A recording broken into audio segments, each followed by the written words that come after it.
एक प्रशिक्षण रखा जाए। वर्तमान में जो राज्य सरकार के नए नए नियम आ रहे हैं, और राजू जी आगे आ जाए, आप आगे,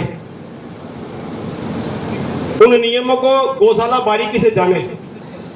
आज ये हमारा चौथा प्रशिक्षण है। 3 प्रशिक्षण हमारे नोखा, पांचूका, डूंगरगढ़ का, कोलायत का, आज ये उगड़, खाजूवाला और छत्तरगढ़ का है। इन तीनों तहसीलों में हमारे पास में 14-15 गौशालाएं हैं, और उन सभी गौशालाओं के संचालक हमारे बीच उपस्थित हैं। प्रशिक्षण के विषय में विस्तार से तो वैसे गोपाल सिंह जी बताएंगे, और कुछ रूपरेखा मैं आपके समक्ष रख दूं। 2-3 चीजें मैं आपसे पूछूंगा, वो कृपया आप बताएं। जो गौशाला संचालक हैं, उन्होंने अपने सभी टैग रजिस्टर को एनआफ पे लिखवा दिया गया। जिन्होंने लिखवा दिया वो हाथ खड़ा करें। एनआफ पर दर्ज करवा दिया गया। मोहन जी सारे डील किए हैं, तो समझ लेट बैठी है बात। राम कुमार आपके मुकेश जी करवा दिया आपने। भाई एनआफ पर दर्ज करवाना अति आवश्यक है। अभी राज्य सरकार के द्वारा जो भी आदेश हुए, और एक केंद्र सरकार की एजी की ऑडिट है, जो अभी 6 जिलों में तो उन्होंने काम कर दिया अपना, और 28 करोड़ रुपए रिकवरी निकाली है। और अभी वो ऑडिट एजी की गंगानगर में काम कर रही है। तो गंगानगर वालों से कल ही मेरी चर्चा हुई थी। उनका फोन आया था कि भाई साहब बड़ी समस्या खड़ी हो गई हमारी। समस्या क्या थी?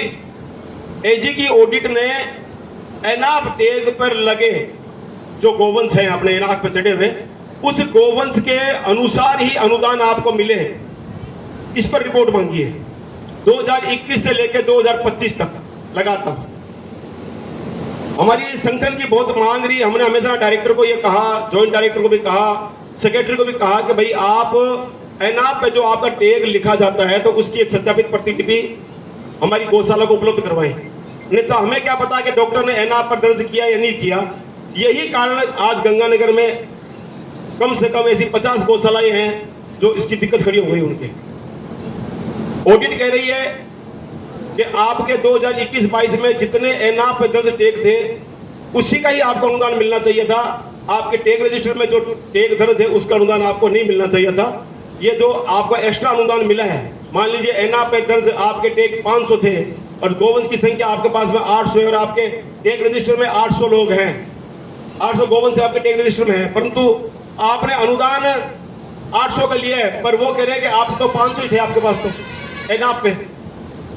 वो विषय बड़ा गंभीर विषय है। मैं एनआफ के लिए आपसे चर्चा क्यों कर रहा था? इसीलिए कह रहा था कि आपका टैग रजिस्टर एनआफ पे दर्ज है तो ही जो अपना अप्रैल से लेकर जुलाई तक का अनुदान है, वो अनुदान हमें तभी मिल पाएगा जब हम एनआफ पे हमारा दर्ज होगा। आप ये मान के चलें।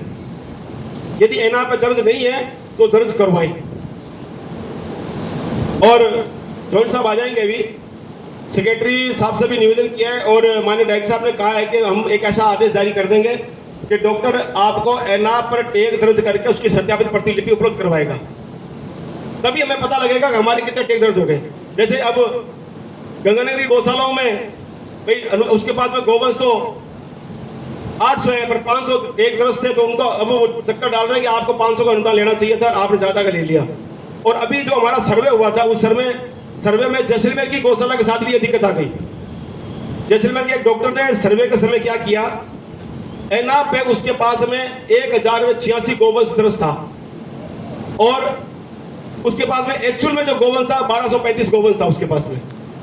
तो 100-100 गोवंश की उसको दिक्कत हो गई। डॉक्टर ने सर्वे रिपोर्ट में 1086 गोवंश लिख के भेज दिया। संचालक का मेरे पास फोन आया कि भाई साहब वो मान नहीं रहे। तो मैंने कहा जब आपका तहसीलदार का साइन हो गए तो आप ऐसा करो, इसके पीछे जो पन्ना है जहाँ टिप्पणी करते हैं ना अपने, तो वहां उससे टिप्पणी करवा लो कि इसके पास में टैग लगे हुए इतने गोवंश है। तो डॉक्टर ने क्या किया, वहां पीछे लिख दिया कि टैग लगे हुए 1286 गोवंश इनके पास में है, और ये 6 जो टैग लगे हुए इतने हैं, परंतु एनआफ पे इतने दर्ज थे। अब एनआफ पे कम दर्ज थे, वो गलती हमारी नहीं है, वो गलती है डॉक्टर की। क्योंकि एनआफ का जो पोर्टल है वो हमारे पास उसकी आईडी नहीं है, वो आईडी डॉक्टर के पास में है, डॉक्टर ही दर्ज करता है। और हम उसका सहयोग क्या करते हैं, कई बार क्या होता है कि डॉक्टर कहता है भाई आप किसी ई मित्र वाले से हम काम करवाएंगे, तो ई मित्र वालों को जो कुछ भी देना होता है तो वो सारा पे कर देती है और वो अपने चढ़ जाते हैं। तो वो सारा काम डॉक्टर का है या उनके कंपाउंडर का है। ये जो गलती हुई हमारे से, इस गलती का खामियाजा पूरा राजस्थान भुगत रहा है।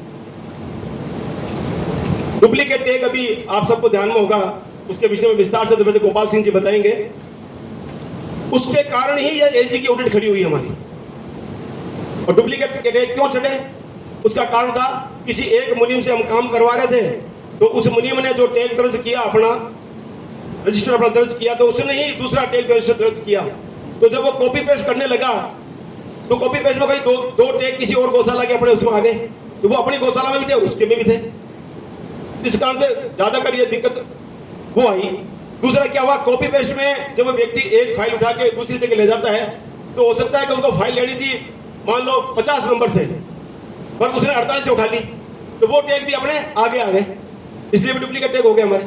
तो ये ऐसे एक समस्या थी, परंतु राज्य सरकार ने एक सुंदर कर दिया, सॉफ्टवेयर ऐसा कर दिया विकसित। अब एक गौशाला का डुप्लीकेट टैग तो चढ़ेगा ही नहीं, आपकी फाइल ही अपलोड नहीं होगी, परंतु किसी और गौशाला का टैग यदि आपके यहाँ चढ़ जाता है तो वो आपके लिए दिक्कत खड़ी हो सकती है।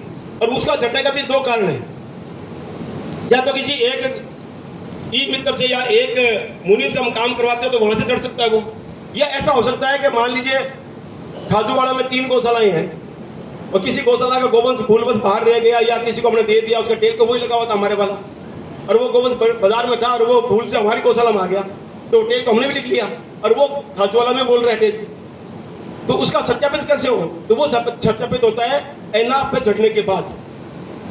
गोपाल सिंह जी ने 3 दिन तक कैंप लगा के, जब ये चीज चली ना, 50,000 टैग थे, तो पूरे राजस्थान 1.5 महीने तक इसमें रस्साकसी करता रहा। परंतु बीकानेर में गोपाल सिंह जी ने, हमारे जॉइंट साहब ने 3 दिन का कैंप लगाया, हमने सारी गौशालाओं को बुलाया और 1 दिन में 3 दिन में सारी गौशालाओं को सही कर दिया। पहला काम बीकानेर का रहा है सबसे बढ़िया।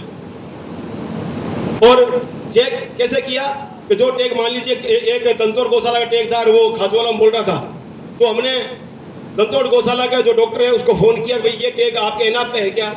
वो कहता नहीं है। तो फिर खाजूवाला को फोन किया, आपके है ना? तो क्या मेरे बोल रहे हैं, तो खाजूवाला रह जाएगा, इनका हट जाएगा। बस वो गौशाला पे चढ़ गया और ऐसा करके तुरंत 3 दिन में सारा काम हमने कंप्लीट कर दिया। और उसका फायदा यह मिला कि अब सरकार ने अनुदान के आदेश भी जारी कर दिए। कल मैसेज डाला था मैंने आप लोगों के लिए, 10 तारीख के बाद में कभी भी सरकार हमसे बिल मांग सकती है, तो अपने बिल वाउचर तैयार रखें। बिल वाउचरों के साथ में जो एक्साइज रिपोर्ट देंगे उसके बिल भी हमें साथ में देने पड़ेंगे। वो किस प्रक्रिया क्या होगी, किस प्रकार किया जाएगा, वो जो आदेश आएगा उससे पता लगेगा हमें। तो आज का जो प्रशिक्षण है उसको हम ध्यानपूर्वक सुने और जिस विषय में गोपाल सिंह जी अपनी बात रखें, तो उस विषय को आप गहनता से उसका अध्ययन करें, हमारे अंदर क्या कमी रही है और उस कमी की पूर्ति हम कैसे कर पाए। गोपाल सिंह जी के बात को खत्म होने के बाद में आप उनसे जो विषय आपके ध्यान में आए उसको नोट कर रखें। आप उससे बात कर सकते हैं गोपाल सिंह जी से, भैया इसको कैसे करें या कैसे करना चाहिए। जैसे एक हमारी वर्चुअल बैठक थी, उसमें राम कुमार जी का बड़ा अच्छा सुझाव था और वो यहाँ पर खाजूवाड़ा में वो करते भी है, उस सुझाव को इम्प्लीमेंट भी किया उन्होंने। राम कुमार जी ने कहा कि भाई जब अनुदान का समय हो और जो गौशाला अच्छा काम कर रही है और जहां एक्टिव लोग हैं जिस गौशाला में, तो वो गौशाला अनुदान के 20 दिन के अंदर अपना काम पूरा करने के बाद में अन्य गौशालों में भी फोन करके बात कर ले चली जाए कि आपके क्या समस्या है बताओ, अगर कोई समस्या है तो हम उसका हल करते हैं। क्योंकि जो गौशाला वास्तव में काम कर चुकी है उसको पता है क्या क्या दिक्कतें आई है और वो दिक्कत दूसरी गौशाला में जाकर उसकी खत्म करते और काम कर ले। एक सुंदर सुझाव था इसका। और मैं भी चाहूंगा कि आपकी 11-15 जो गौशाला है, ये गौशाला आपस में ही अनुदान के दिनों में एक दूसरे से कंटिन्यूस संपर्क में रहे। यदि आपकी कोई समस्या आ रही है, उस समस्या का समाधान आपके यहीं हो जाएगा और यहाँ नहीं होता तो फिर बीकानेर है आपके लिए, परंतु कोशिश ये करो कि आपका समाधान आपकी दूसरी गौशाला ही करते हुए, ये हमारी चेष्टा रहनी चाहिए। आज आप सभी से अनुमति लेके, क्योंकि परम श्रद्धेय शंकरलाल जी भाई साहब हमारे संगठन के खाजूवाड़ा छत्तरगढ़ पुगल के अध्यक्ष थे, वो देवलोक हो गए। उनकी कमी हमेशा रहेगी, पर उस कमी को कुछ पूर्ति करने के लिए मैं श्री मोहनलाल जी सियार जो खाजूवाला गौशाला संघ के अध्यक्ष हैं, तो आप सभी की अनुमति से आपको अध्यक्ष नियुक्त करते हैं और रामकुमार चितरवाल को महामंत्री। आपकी सबकी सहमति है? भाई साहब बड़े एक्टिव हैं और हमारे बीकानेर में, वैसे आप बीकानेर संघ के अंदर उपाध्यक्ष भी हैं, पर खाजूवाला की कमांड भी कोई सक्षम व्यक्ति करे तो उसकी होड़ नहीं होती, और सेंटर में बैठकर करे उसकी और बढ़िया बात है।